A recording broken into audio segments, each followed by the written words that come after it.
How much control do you have over your time every day? When you're responding to people, how often are you coming from a place of reactivity and being hypersensitive? Can you really say that you are 100% fully responsible for your income and your health? In other words, how ready are you to step fully into being a sovereign over every area of your life? I'm Laura Lee Humphreys, and in this episode of Faces of Freedom TV, I'll be sharing with you some insights and tips on how you can create greater freedom and empowerment over every area of your life. So listen in, because these tips and insights on sovereignty are important for you to consider so that you can create a life that you love through a home business lifestyle. So what I'll be sharing with you in this video is a lot about my own personal experience and my personal philosophy, which is what Faces of Freedom is all about. And something that I've really enjoyed learning over the years is studying is the history of Western civilization and how it has created or led to our current times. And what has stood out most prevalent for me is the degree to which humanity has been so very manipulated, controlled, and oppressed for literally thousands of years. The way our society is now and all of the problems that we're experiencing is a direct result of all of this oppression and control. And in my opinion, one of the things that will solve this, to get us out from underneath all of this oppression and control, is to really seriously consider, what does it mean to be human? How do we live? To really start looking at that and explore and embrace ourselves as being free, sovereign human beings who are in touch with our spiritual divinity. All of that is innately ours, inherently ours, that we've lost touch with as a result of being so controlled and manipulated for so long. So let's look at what sovereignty means. What's its definition? So sovereign has everything to do with power. It is often described as a person who has supreme power or authority over an area. And in this instance, we're talking about every area of your life. So in addition to describing someone who has this power, the word sovereign often describes power itself. So someone is to have supreme or sovereign power is to have absolute power. That is power that cannot be checked or manipulated by anything or anyone outside of themselves. So it means that this person, this sovereign person, has power over themselves, over every area of their life, rather than letting an outside authority do that for them. So I invite you to look at your own life. In what areas do you feel like you really have full, free empowerment and you're sovereign over it? Or in what ways are you limited and have given your power away? You know, to be a sovereign, this is all about the conversation of power. How well can you hold your power? Where do you give it away? And I can promise you, if you cannot hold your power, you will have a very difficult time creating and sustaining a successful coaching business. In the way our society is built, with all of the outside institutions such as government, financial, political, economic, educational, healthcare system, big pharma, the media, communications, religious structures, all of these outside societal institutions have been set up in a way that has controlled us and taught us that we are less than, that we are subservient to all of these institutions and structures. We've been taught and intimidated into powerlessness. And so we come away from that thinking that we can't do anything about all of this stuff that's going on in society. It's like all this big stuff that's, too much for one person. And yet collectively, all of these institutions are in place because humanity has consistently, for generations and hundreds of years, given their power away to all these institutions. They cannot exist, they cannot function without us, without having taken our power, without us having relinquished our power to all of these institutions. So I invite you to look at your life. What areas, what topics and things in your life create a big emotional charge for you? When you look at the political situation, the financial, the economic, the educational, religious systems, healthcare, big pharma, what is your immediate knee-jerk emotional response to those things? Does it get you really angry and worked up? Rather than seeing that as an enemy, look at these institutions as your teachers to show you the areas of your life where you have given away your power. You can bring this down into much closer, more personal level. Look at your relationships. Can you stand up for yourself? Where do you let people walk all over you and take advantage of you? How are you giving your power away? When you have health problems and you go to talk to a healthcare professional, are you giving your power away, or are you doing your research? Are you just taking what your doctor tells you to do and go load up on 15 meds and support the medical system and big pharma at your health expense? Look at where you're giving your power away. You know, I've looked at this in many, many years and ways in which I have given my power away, and I've spent a lot of time being in a space of arguing, resisting, fighting, avoiding, running away, feeling a victim, feeling disempowered, blaming everything and everyone else. And that just perpetuated the problem until I finally came to this point where I started turning my attention inward and looking at my own stuff and learning how to develop the power and confidence that was already within me so that I could take my power back. And so look at this for yourself. In what ways can you recognize where you've given your power away, and areas you can start taking it back and strengthening yourself? As I do with all of my videos, I offer you downloadable resource guides, and this week is no different, of course. So I have a meditation exercise for you that you can use to support you in diffusing this emotional charge, so that you can begin to see what you're doing, of how you're giving away your power, to whom, to what institutions, what societal structures, so that you can start reversing that, reclaiming your power, taking your energy back. One of the things that I've done is I started and just did it a piece at a time, or an area at a time.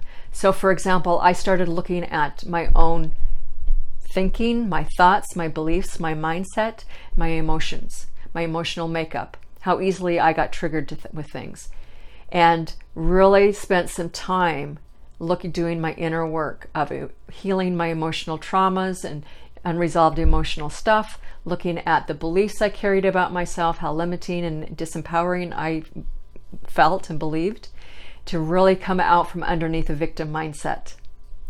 So once I had that more in check, then I looked at my health, my diet. I started cleaning up my diet, working out, taking care of my body, and really building on one thing on top of another. Looking at my relationships. Where am I giving my power away to other people? Learning to set boundaries and standing up for myself. How I can learn from that other person rather than making them an enemy, or seeing them as the thing to blame, or the person to blame for all my problems. So take each step at a time, each area of your life at a time, and in doing so, then gradually you build up the confidence, the strength to take on the next area of your life. And in my opinion, what I have found for me, and I think it's true for many people, is that the biggest area, and often the most difficult and the last area to work with and resolve, to really claim and take back our sovereignty and our power, has to do with income generation and our relationship to money. This, I feel, is so emotionally charged because it's so intrinsically tied to our physical survival. How are we going to pay the bills, keep a roof over our head, be able to learn and to thrive and to do things that we want to do, and to just have a life? It's all intrinsically tied to money. And as I've learned to understand this dynamic, I can see that this situation has been created intentional, of tying money to survival as a method to keep humanity small, chained, and enslaved. That's one of the reasons why I feel that it's so difficult to come out from underneath of it. So for you, if you're in that place where you're feeling a lot of stress and anxiety about finances and your money relationship, I understand. I get it, because I'm there with you. I've worked with this and am still working with this to become much more strong and financially independent. When you look at this area in particular, there's so much fear, beliefs, anxiety, stress, emotional charge. It literally impacts every area of our life. So when you have a lot of emotional or a lot of financial stress, what do you tend to do? You go eat. Emotional eating to soothe the stress, to make you feel better, which then sets you up for health conditions, health problems, and more medical bills down the road. When you have a lot of financial stress and worry about money and wonky upside down beliefs about money, then you project it onto the other people that you're in relationship with. How many relationships and divorces are there that are a result of financial strain and money issues? Look at your own money flow, your own relationship with money. How often do you sabotage yourself and drop time bombs within your money flow and create financial disasters for yourself? There's so much fear and energy and emotional charge wrapped up with this that I understand how difficult this area is, and yet it is the linchpin for setting you free. It's the linchpin for regaining your independence and your sovereignty over every area of your life. It is your key to separating your money relationship from physical survival concerns. So it's to your advantage to really delve into all of this emotional charge and the fears and all the beliefs that we have around money and income, and really resolve them.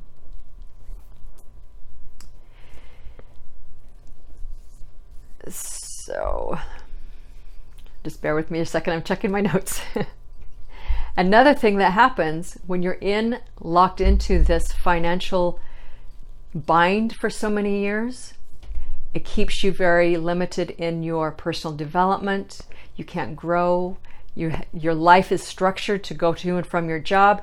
Then your schedule becomes very stressful, of all these different obligations and things that you have to attend to, rather than your own personal development, your inner growth, your inner connection with spirit, cleansing, taking care of your body. One of the things, something that makes this so incredibly difficult to come out from underneath of, is that the job situation, being beholden to an outside authority for our paycheck, for abilities to survive, it's all tied into energy, tied into our life force energy that's accessed from our sacral chakra, from our pelvic bowl. That is raw, creative life force energy. So when you think about it, you go to your job every day, you're spending all of this time and all of this energy to forward the agenda, the profitability of this business, something outside of you, to support this corporation and this banking structure, all these other financial or societal institutions ultimately that are outside of you. You're keeping them alive because you're plugged into and believing that you have to have a job so that you can get your paycheck, rather than using your own creative, raw life force energy that's innately, inherently yours, to create your life, your business, and create an income for yourself. That's the biggest way how I feel people have given their power away, is to spend all this time and energy into the corporations rather than using their own energy to create their own income. So I invite you to really look at that. How are you giving your power away in this instance? So let me give you some suggestions of areas of which you can look at to really start unraveling all of this and self-assess to create greater sovereignty and freedom in your life. And as a coach, then I know this is important for you. It's like why you do coaching for yourself to improve the lives of other people. So here I am helping you improve your life. So number 1, first look at and deal with your mind and your emotions, your mindset, your emotional triggers and charges, your unresolved emotional issues. Make your personal development, your growth, your spiritual connection top priority of your life, so that you can always be looking at yourself and assessing how are you using your energy, where are you giving your power away to other things, other structures, and other people. And as a coach, again, I know you understand how important this is. It's probably why you're a coach, so you can help others with their personal development. Second area you want to look at is your diet, your health. Address your body. Clean up your diet, rebuild your health, clean and detoxify your body so it's a clean, clear vessel to hold you, your energy, your essence, your beingness as a spiritual being, so that you can then express and do what you need to do to further your business and your relationships. The third area to look at is to develop a recurring income stream into your coaching business. Now, what is recurring income? That is the type of income that you receive every single month, regardless of whether or not you work. It's very different from your coaching income, because if you don't have a client, you don't have an income. You're trading time for dollars when you're coaching. Recurring income is not that. Recurring income is something that's there regardless of whether or not you're working. It's something you build over time so that the recurring income gets to a point where it exceeds your financial obligations. So that yes, you can still do your coaching and do it because you love to, rather than doing it because you are financially bound to hustle and pick up that client so that you can pay your bills. You decouple your income from your time and your coaching so that you can do it with less stress. You know, one of the things with Faces of Freedom and what my business is all about is really focusing on this, supporting you in developing a recurring income stream into your business so that you can get out of trading time for dollars, so that you can free up your time, free up your energy, free up your life. So if you'd like to learn more about how you can do that, how I can support you and show you some tips and ideas of how you can start developing a recurring income for yourself, then contact me. That's what I'm all about, is helping you gain the sovereignty and control and empowerment over every area of your life. You cannot do that until you address this last linchpin, which is your income, your money relationship. The last area you want to really look at and delve into is learn to recognize and understand your innate co-creative abilities that are inherently yours. You know, when we have a life situation that generates a lot of stress and anxiety and pain for us, then it's very difficult for us to take responsibility for the fact that it's in our life. We would rather blame someone else outside of us as to why we're having such a difficult time. When you can recognize and understand and really embrace your co-creative abilities, that means that you get to look at how you are using your co-creative abilities to set up and create painful situations in your life of where you're deleting your energy and giving it to someone else. You get to look at how you are using your co-creative abilities to limit yourself, to keep you enslaved and stuck beneath societal structures or outside authorities, rather than seeing yourself as your own sovereign authority and being able to stand on your own 2 feet to create your own income and affect every area of your life. So again, this is another area that I teach a lot of because it's so intrinsically tied to all of the other things that I talked about, especially creating a recurring income stream into your business. The process of doing that, you learn to apply and understand and use your co-creative abilities so that you can create that income stream. Along the way, then you get to experience how you limit yourself. All of the inner work of emotional clearing, the mental work of revamping your belief system, all of that comes up in the process of creating a reoccurring income stream. And so using tools that I give you, the coaching that you get from me if you work with me on this, and learning to really use your co-creative abilities, then you can work through all of these little roadblocks and areas in which you limit yourself so that you can then embrace the freedom, the empowerment, the sovereignty that is innately yours. And then as we do that together, then collectively, as a whole, we can create a world where everyone thrives, where there's love, there's learning, there's growth, there's peace, and we can create a whole new world, which is why you're a coach as well. So I encourage you to look at all of this, think about all these things that I've shared with you. How are you giving away your power? What does sovereignty mean for you? Download my resource guide, apply that meditation exercise, and let me know your results. So did you find value in this video? What did you like best about it? What are some of the things that you do to take back your power, to strengthen you, so that you can stand strong, grounded fully on both feet, running your life as a fully empowered, sovereign, spiritual being? I'd love to hear your comments on that. So comment, like this video, and share it. You can also subscribe to my channel, Faces of Freedom. Each week, I give you a downloadable resource guide that you can use and apply in your life to better it, to support you in growing your coaching business. You can also reach me on Facebook, Laura Lee Humphreys, and also under Faces of Freedom. And you can also find me on my website, lauraleehumphreys.com. So I look forward to hearing from you, and I hope you have a beautiful week. Thanks.